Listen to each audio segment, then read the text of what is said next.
الله الرحمن الرحيم. فصل في الاستنجاء.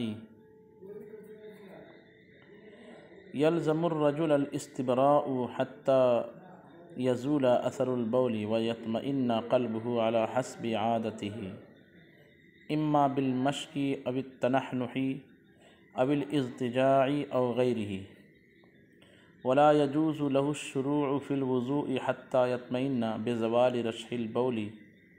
والاستنجاء سنة من نجس يخرج من السبيلين ما لم يتجاوز المخرج، وإن تجاوز وكان قدر الدرهم وجب إزالته بالماء، وإن زاد على الدرهم افترض.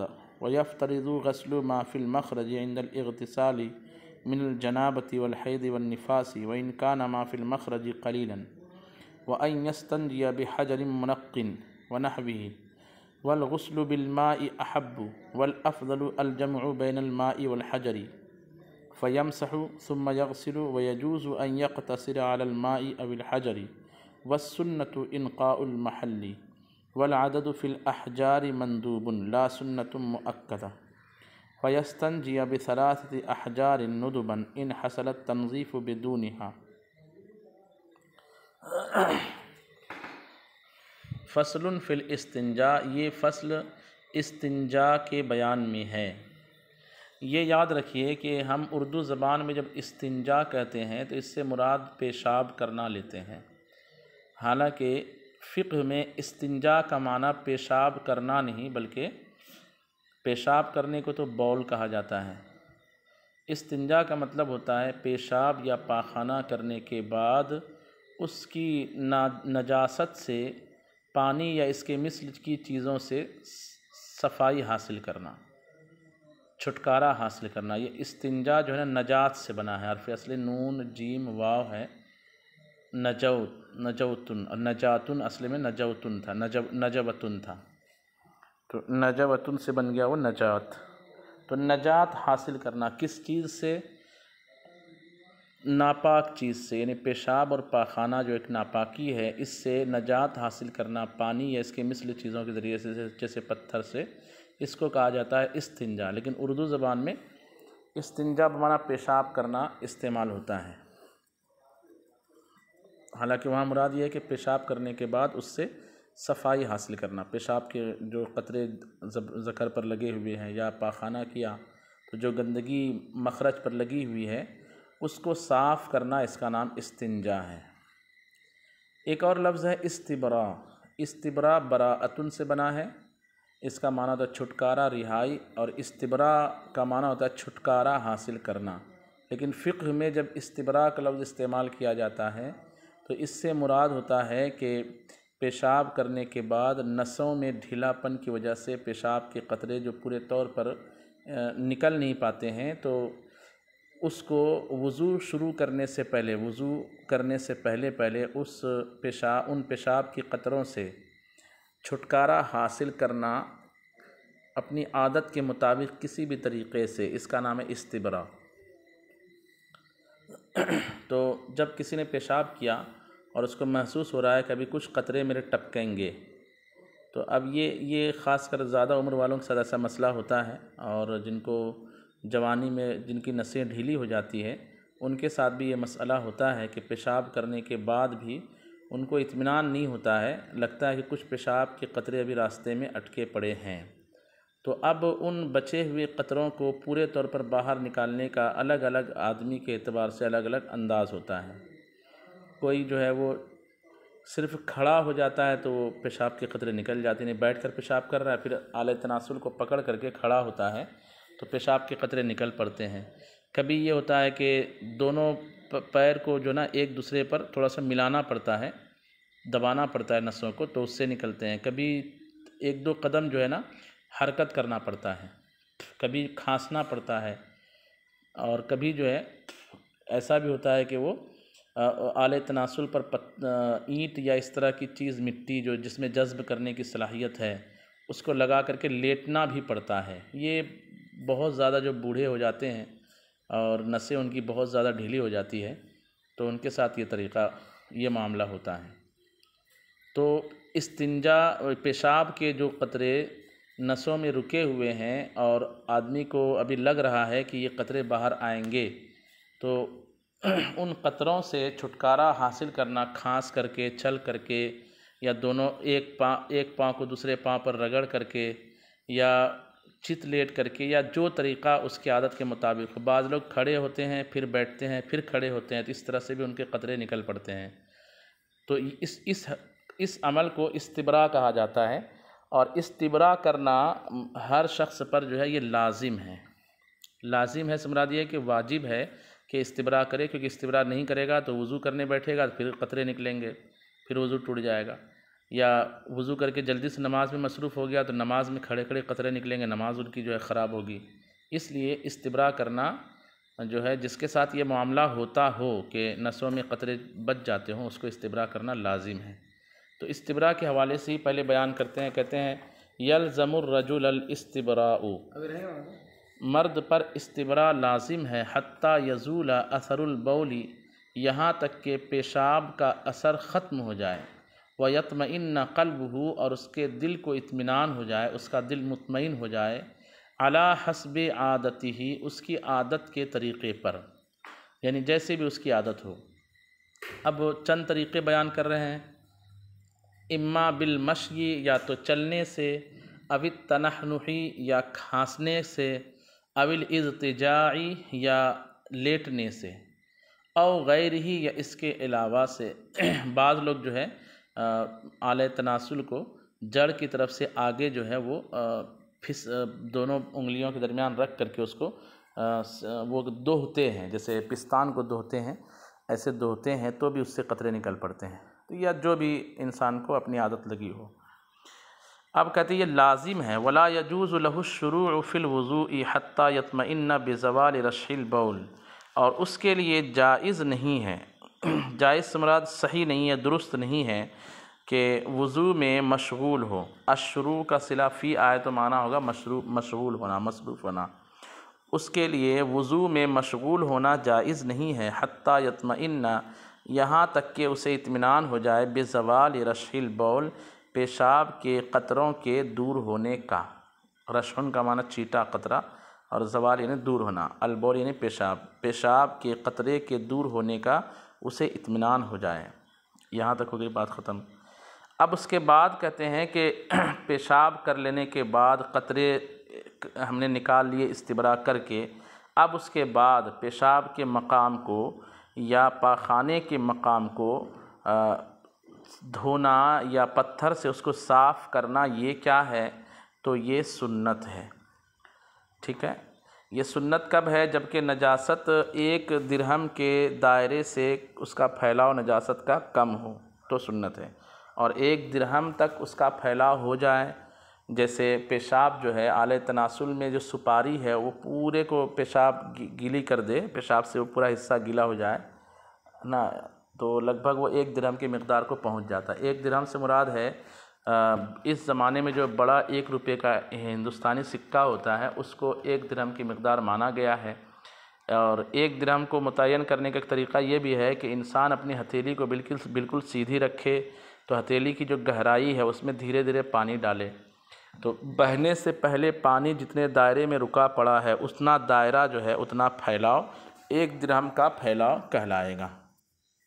تو 1 درہم کے سے اگر کم دائرے میں پیشاب پھیلی ہوئی ہے تو اس سے پاکی حاصل کرنا، اس کا استنجا کرنا، یہ مطلب ہوگا، یعنی اس سے پاکی حاصل کرنا، اس کا استنجا کرنا، یہ سنت ہے. اور 1 درہم ہو جائے تو واجب ہے، اور 1 درہم سے زیادہ ہو جائے تو فرض ہے.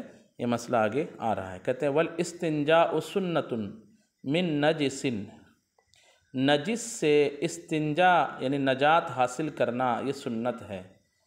یہ ترجمہ تھوڑا سا عجیب اس لیے لگ رہا ہوگا کہ ذہن میں استنجا کا معنی پیشاب کرنا ہے، تو اس لیے میں نے شروع میں کہا کہ پیشاب کرنا یہ معنی ذہن سے نکال دیجئے کہ استنجا کا معنی پیشاب کرنا نہیں، بلکہ نجاست سے پاکی حاصل کرنا. الاستنجا کا معنی کریں گے نجات حاصل کرنا یا پاکی حاصل کرنا. من نجس، نجاست سے، سنت ہے. استنجا یعنی پاکی حاصل کرنا سنت ہے. من نجس، نجاست سے، یخرج من السبیلین، جو سبیلین سے نکلے. سبیلین سے نکلنے والی نجاست سے پاکی حاصل کرنا سنت ہے۔ کب؟ ما لم یتجاوز المخرج، جب تک کہ تجاوز نہ کرے مخرج کو، مخرج سے، مخرج یعنی نکلنے کی جگہ، پیشاب یا پاخانے کے نکلنے کی جگہ کو مخرج کہا جائے گا۔ تو مخرج کے دائرے سے تجاوز کر کے، یعنی مخرج کا جو سوراخ ہے اس سے پھیل کر کے تجاوز نہ کرے تو بالکل اتنے میں ہی پیشاب جو ہے لگی ہوئی ہے، بس سوراخ میں ہی بس، اور کچھ نہیں، آس پاس کا کوئی حصہ گیلا نہیں ہوا ہے، تو پھر سنت ہے یہ ابھی فقہی طور پر۔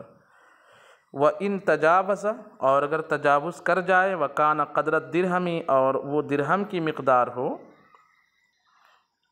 ہو، وجب ازالتہ بالماء، تو اس کا ازالہ واجب ہے پانی سے۔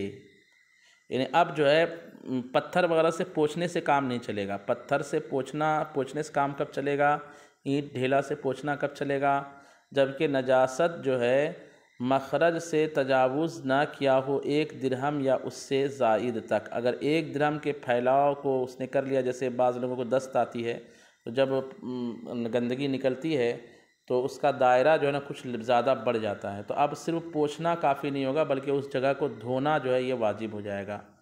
اگر 1 درہم ہے تو دھونا واجب، 1 درہم سے زیادہ ہے تو دھونا فرض ہو جائے گا۔ تو وجب ازالتہ بالماء، اب اس کا ازالہ واجب ہوگا پانی سے۔ وَإِن زَادَ عَلَى الدِّرْهَمِ، اور اگر 1 درہم پر زیادہ ہو جائے، یعنی اس کا دائرہ جو ہے 1 درہم سے زیادہ ہو جائے تو افترض، فرض ہو جائے گا دھونا۔ وَيَفْتَرِضُ غَسْلُ مَا فِي الْمَخْرَجِ عِنْدَ الْاغْتِسَالِ مِنَ الْجَنَابَةِ وَالْحَيْضِ وَالنِّفَاسِ وَإِنْ كَانَ مَا فِي الْمَخْرَجِ قَلِيلًا۔ اچھا، ایک مسئلہ بیان کرے کہ جب کوئی بندہ نہائے تو مخرج میں اگرچہ تھوڑی سی بھی نجاست لگی ہے تو بھی اس کو صاف کرنا جو ہے، وہاں پر پانی بہانا یہ فرض ہوگا۔ اگر اس جگہ پر پانی نہیں بہا تو غسل ہی ادا نہیں ہوا۔ یعنی کوئی یہ نہیں کہہ سکتا کہ یار وہ تو ناپاکی کا حکم 1 درہم یا اس سے زیادہ ہو تو دیا جاتا ہے، یہاں تو اتنی سی نجاست لگی تھی، تھوڑی سی نجاست لگی تھی، تو ہم یہ کہیں گے کہ اس وجہ سے اس کو فرض کرنا، اس وجہ سے اس کو دور کرنا فرض نہیں ہوگا، اس کو دھونا فرض اس وجہ سے نہیں ہوگا کہ اتنی مقدار جو ہے وہ مانع صلاۃ ہے، نماز سے روکنے والی چیز ہے، بلکہ اس لیے اتنی مقدار کا دھونا فرض ہوگا کیونکہ غسل میں جسم کے ہر حصے پر پانی بہانا ضروری ہے۔ تو نجاست لگی رہی، اس کا مطلب وہاں پانی بہا نہیں، جب پانی بہا نہیں تو غسل فرض ادا نہیں ہو پایا۔ یہ اس صورت میں جب کہ غسل کرنا اس پر واجب تھا، فرض تھا، تو جب غسل کرنا اس پر ضروری ہے تو یفترض غسل ما فی المخرج، فرض ہے اس چیز کا دھونا جو مخرج میں ہے، عند الاغتسال، نہانے کے وقت، من الجنابۃ، یہ ماء سے بیان ہے، یعنی ناپاکی، والحیض، اور حیض کا خون، والنفاس، اور نفاس کا خون۔ تو 1 قطرہ بھی نفاس کا خون اگر کہیں پہ لگا ہوا ہے تو نہانے میں اس کو دور کرنا فرض ہوگا۔ یہ نہیں کہیں گے کہ وہ 1 درہم سے کم ہے اس لیے اس کو دور کرنا سنت ہے، کیونکہ نہانا واجب ہے تو ہر حصے پر پانی پہنچانا واجب ہے، تو اس کو دور کرنا بھی واجب ہوگا۔ وَإِنْ كَانَ مَا فِي الْمَخْرَجِ قَلِيلًا، اگرچہ جو مخرج میں ہے وہ تھوڑا ہو، یعنی 1 درہم سے کم ہو تو بھی۔ یہ بیچ میں ایک جو ہے متعلقہ بات بیان کر دی گئی۔ اب اس کے بعد آتے ہیں اصل موضوع پر کہ استنجا کرنا، یعنی ناپاکی کو اپنے جسم سے دور کرنا، یعنی پیشاب کیا ہے تو جو پیشاب کا گیلا پن آلے تناسل کے سرے پر لگا ہے، یا پاخانہ کیا ہے تو مخرج میں جو پاخانہ لگا ہوا ہے تھوڑا بہت، اس کو کیسے صاف کیا جائے گا؟ کہتے ہیں وَأَن يَسْتَنْجِيَ بِحَجَرٍ مُنَقٍّ، اور یہ کہ صاف کرے اسے، اس سے نجات حاصل کرے، ان یستنجیہ، نجات حاصل کرے، بحجر منقٍ، صاف ستھرے پتھر کے ذریعے سے، منقٍ مطلب صاف ستھرے پتھر، صاف ستھرا، بحجر منقٍ، یہ اصل میں تھا منقیٌ، مصرفٌ، نقا ینقی تنقیہ سے، نقیٌ سے بنا جس کا معنی تھا صاف، تو حجر منقی یعنی صاف ستھرے پتھر سے استنجا کرے، ونحوی، یا اور اس کے مثل سے، جیسے اینٹ ہے یا سوکھی مٹی ڈھیلا ہے، اس طرح سے۔ والغسل بالماء احب، اور پانی سے دھونا زیادہ پسندیدہ ہے۔ والافضل الجمع بین الماء والحجر، اور افضل پانی اور پتھر کے درمیان جمع کرنا ہے۔ دیکھیں 3 باتیں ہو گئی ہیں۔ صرف پتھر کا استعمال یہ ٹھیک ہے، اگر کر لیں گے تو استنجا مان لیا جائے گا اور آپ جو ہے پاک ہو گئے۔ اور اس میں یہ ہے دھیان کہ وہ دیکھنا پڑے گا کہ نجاست جو ہے مخرج سے درہم سے زائد یا اس درہم یا درہم کے سے زائد نہ ہو، درہم کے برابر یا زائد نہ ہو، تو پتھر سے استنجا کر لینا کافی ہے۔ لیکن پانی کا استعمال کرنا یہ زیادہ محبوب ہے شریعت میں۔ اور والافضل، تیسری بات بیان کرے کہ افضل یہ ہے کہ پتھر اور پانی دونوں کو جمع کر لے۔ اب پتھر اور پانی دونوں کو جمع کیسے کرے گا؟ فَيَمْسَحُ ثُمَّ يَغْسِلُ، تو پہلے پوچھے پھر دھوئے، یعنی پہلے پتھر سے اس کو پوچھے پھر بعد میں دھوئے، تو اس میں زیادہ صفائی ہو جائے گی۔ وَيَجُوزُ أَن يَقْتَصِرَ عَلَى الْمَاءِ، اور یہ بھی جائز ہے کہ پانی پر اقتصار کر لے، یعنی صرف پانی پر ہی اقتصار کر لے، پتھر استعمال نہ کرے۔ اب الحجر، یا یہ بھی جائز ہے کہ صرف پتھر پر اقتصار کر لے، اب الحجر یا پتھر پر۔ اس کے بعد کہتے ہیں وَالسُّنَّةُ إِنْقَاءُ الْمَحَلِّ، پانی سے اگر دھوئیں گے تو کتنی بار دھوئیں گے، پتھر استعمال کریں گے تو کتنے پتھر استعمال کریں گے، تو اس بارے میں ہمارے نزدیک مسئلہ یہ ہے مذہب حنفی میں کہ والعدد فی والسنۃ انقاء المحل، سنت جو ہے وہ محل کو ستھرا کرنا ہے، بالکل صاف کرنا ہے، انقاء۔ تو یہ منقن آگے ہم پڑھیں گے، بے حجر منقن کے بجائے باب فعال سے اس کو منقن پڑھیے، مکرمن کے پر منقیون اور منقیون سے منقن۔ تو خیر، انقاء محل سنت ہے، والعدد فی الاحجار مندوب، اور پتھروں میں تعداد مستحب ہے، لا سنت مؤکدہ، سنت مؤکدہ نہیں، یعنی یہ جو 3 پتھر لینے کی بات ہو جاتی ہے کہ 3 پتھر سے استنجا کریں گے، تو 3 پتھر کا استعمال یہ مستحب ہے، سنت مؤکدہ نہیں ہے۔ کیونکہ حضور نے اس میں جو حضور کی حدیث ہے تو اس میں اختیار کے ساتھ وہ حدیث بیان کی گئی ہے کہ من استجمر فلیوتر ومن فعل فقد احسن ومن لا فلا حرج، کہ جو پتھر لے تو 3 بار لے، یعنی جو استجمار کرے پتھر لے تو وہ وطر کرے اس میں، یعنی 3 5 7 اس طرح استعمال کرے، اور جو پتھر کا استعمال نہ کرے تو کوئی حرج نہیں ہے۔ تو اس سے پتہ چلا کہ پتھر کا استعمال جو ہے سنت مؤکدہ نہیں، بلکہ یہ پتھر میں تعداد 3 یا 5 یہ جو ہے مندوب ہے، سنت مؤکدہ نہیں۔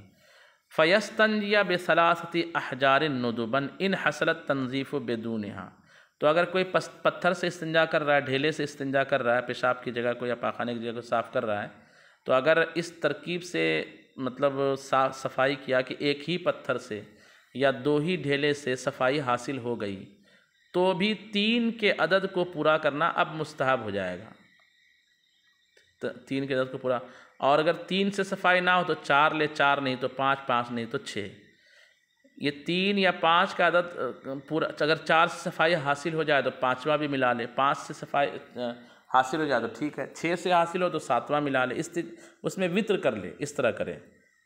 کہتے ہیں کہ فَيَسْتَنْجِيَ بِثَلَاثَةِ أَحْجَارٍ، تو استنجا کرے 3 پتھر سے، نُدُبًا استحبابی طور پر، یہ کب ہے استحبابی طور پر؟ ان حصلت تنظیف بدونہا، اگر تنظیف یعنی صفائی اس سے کم میں ہی حاصل ہو جائے تو۔ اب بعض لوگ جیسے دست کی صورت ہوتی ہے اس میں جگہ جگہ چاروں طرف پاخانہ پھیل جاتا ہے، ظاہر سی بات ہے وہاں 3 پتھر سے کام نہیں چلے گا، 5 لینا پڑے گا۔ تو 3 کی تعداد مستحب کب ہے؟ جب صفائی 1 یا 2 سے حاصل ہو جائے تو 3 کا اضافہ اس میں کر دیں۔ اب اس کے بعد وہ کیفیت الاستنجا، استنجا کا طریقہ کیا ہے، یعنی پتھر سے صفائی حاصل کرنے کا طریقہ کیا ہے، پتھر کی مدد سے پیشاب اور پاخانے سے پاکی حاصل کرنے کا طریقہ کیا ہے، اس کو انشاءاللہ ہم دوسرے سبق میں سماعت کرتے ہیں۔